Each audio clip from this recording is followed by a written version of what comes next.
characteristic of particles of matter. There are the four characteristics of particle of matter, that are the particles of matter are very very small, that is its size is very very small, and the second is the particles of a matter have space between them, means between the two molecules or the two atoms of a matter there are some space between them. Either the matter are solid, liquid or gas, but they have some space between them. And the third is the particle of a matter are constantly moving. As earlier in some example you have seen that the particles of a matter are always moving.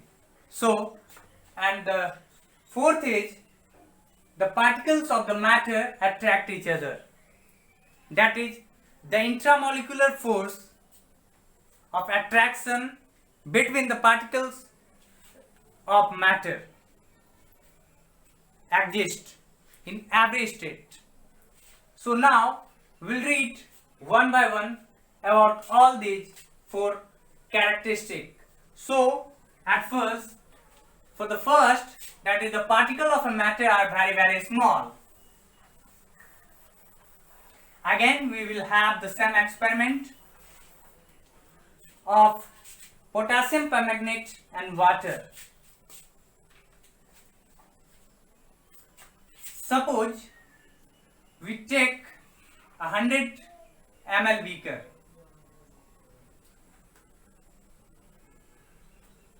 and the beaker is filled with the mixture of water plus potassium permanganate.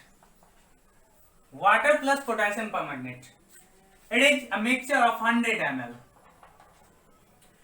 In the next process, if we take another beaker,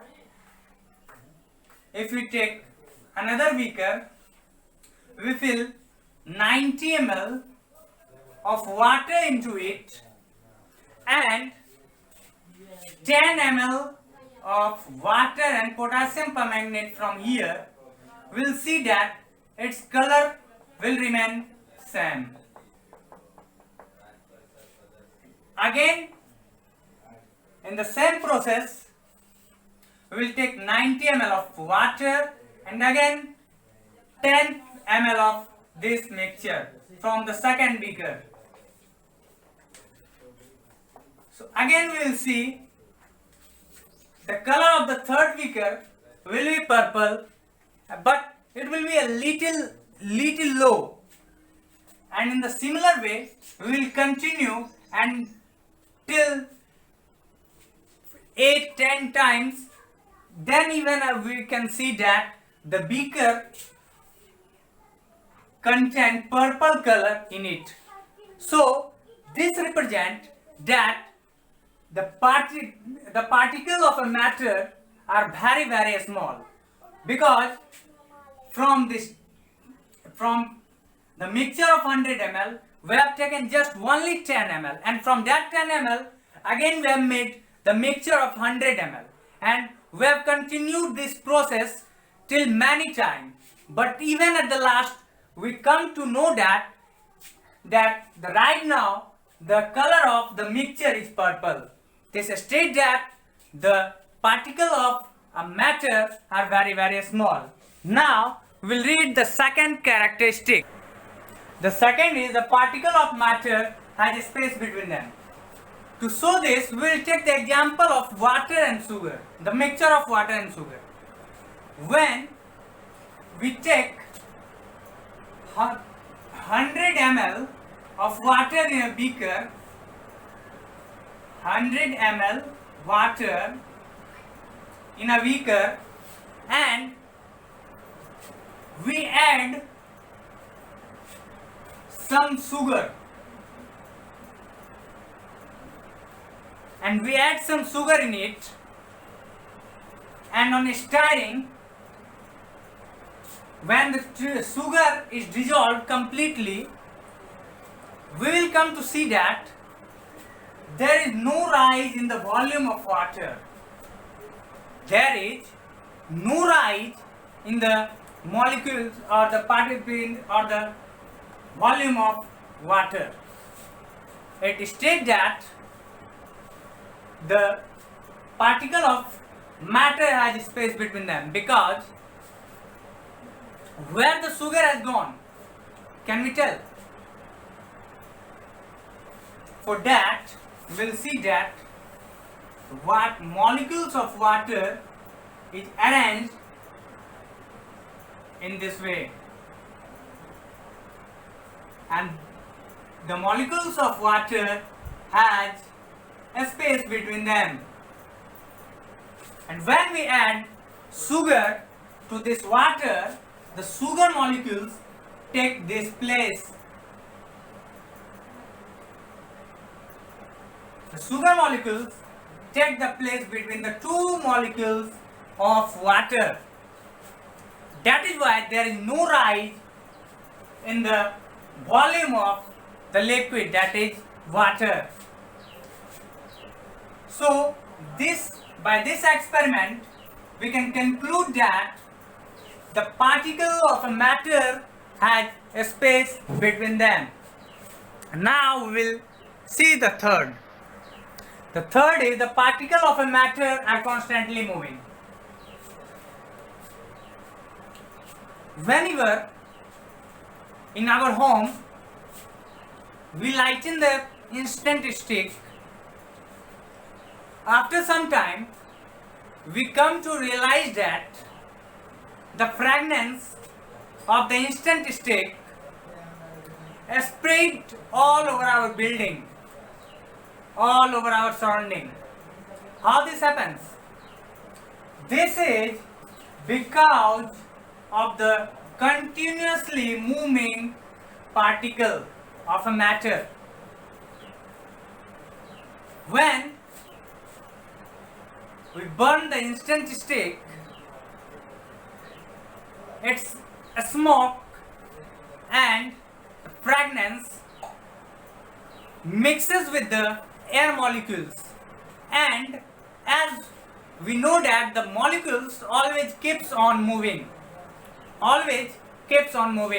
so they start moving and they reaches from one place to another, and in this way the fragrance of the instant stick spreads all over our building or in a room in which we burn the instant stick. And one more example you can take, that is of copper sulfate crystal and water. When we put a copper sulfate in a bottom of a beaker, we'll see that its color changes to blue. This is also the example of constantly moving particle, and even the example of the diffusion. Now we will see the fourth. Fourth is the particle of matter attract each other. This means that every particle of a matter has a force between them, the bonding force between them, which can be higher in some particle and in some it can be very low. Suppose we take some of the materials like chalk, stone, glass, we can take iron rod, etc. And we beat with a hammer on each other. We will find that breaking the chalk is very easy. Breaking the chalk is very easy, while breaking the iron is very difficult, or breaking the stone is even difficult. So why this happens? This happens because the molecules of the chalk are not very tightly packed.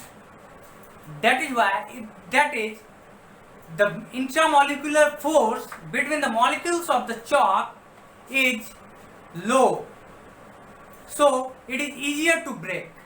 And when it comes to either stone or iron, we'll find that the intramolecular force of attraction between the molecules are too high that we cannot break it easily. So by this we can consider that the particles of a matter attract each other. But this depends on the particle whether the attraction force is low or high. So now the two small terms are there, a rigid and fluid. We'll learn one by one. Rigid and fluid. Rigid means which are unfoldable, unbending or inflexible, means which are not flexible, which cannot be easily broken. That is, solid comes in this category of rigid. So we'll read rigidity of solid later. And the fluid, a material which can flow and require a container to keep it. That is known as fluid, means which can flow easily. So now we'll read the classification of matter. In the next video.